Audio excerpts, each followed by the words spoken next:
this is their first AFCON. Apart from most Jordan, of the for Jordan and we have playing just as a team. I'm Okay. talking about the starting lineup. Apart from Jordan and Ufori, none of them have tasted an AFCON. But why would we take such a risk? Because at a point you may have to, and that is what also delves into what Vero was saying, the succession plan. How do we plan? And you see, I always say that football is no longer having the skill and talent. It is like executing a project.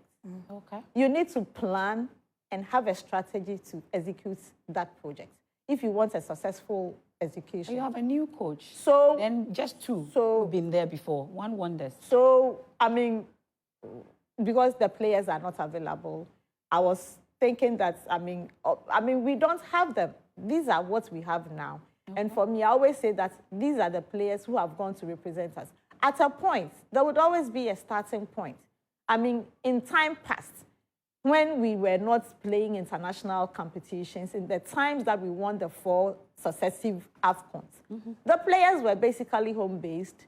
They were playing for Hearts and Kotoko and a few other sides, the Republicans and all that. So it was easy for you to build it.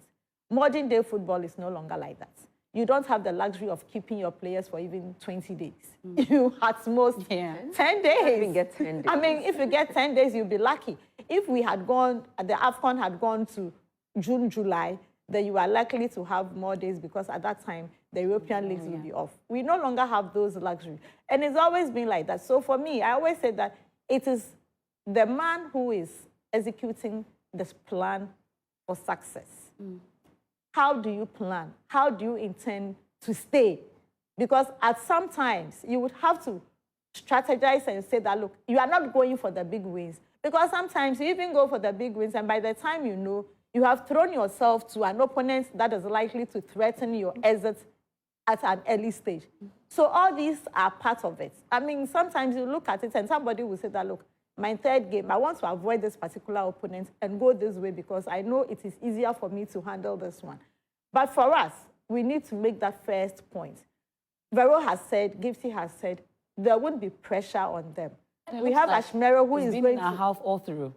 You have to stoke the pressure. I mean, don't forget, you are now going an inexperienced side, Ghana being the inexperienced side, against a consistent, cohesive side. Okay. A team that has played, at least if for nothing at all, for some of them, this will be their second AFCON. They've been playing week in, week out. Anytime there is a competition, a qualifier, these are the players who will be called to play. So they know themselves. It's just like, I mean, that telepathy is there. Okay. And so naturally the pressure will be on us. And their strategy, I see, is for them to have an early goal against Ghana because they know that when they have an early goal, they probably Is that an offside I just saw? I don't really know. Is a throw-in. The flag just went up. What does that mean? It's a throw-in. Okay. All right, then. Sorry. So, I mean, they would, at this point, they are piling out the pressure because they are playing a pressing game, hoping to get a first goal that would unsettle us. And probably once we are unsettled, they will capitalize on it. What we need to do is to calm down, put the ball on the turf, and make sure that we are out of danger by moving the ball out of our area, at least into the other half.